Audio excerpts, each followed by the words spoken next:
শুভ সকাল। আজকে বাংলা বছরের প্রথম দিন। সবাইকে জানাই নববর্ষের প্রীতি ও শুভেচ্ছা। নতুন বছর সবার ভালো কাটুক।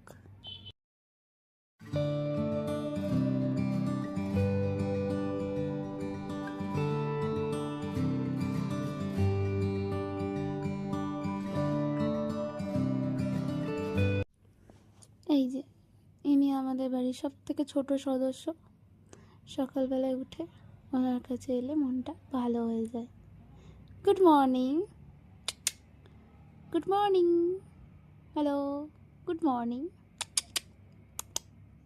যে গুড মর্নিং। ঠিক আছে, চলো ও ওর মতো খেলুক, আমি বরং এই ফাঁকে গিয়ে এবার একটু ফ্রেশ হয়ে নিই।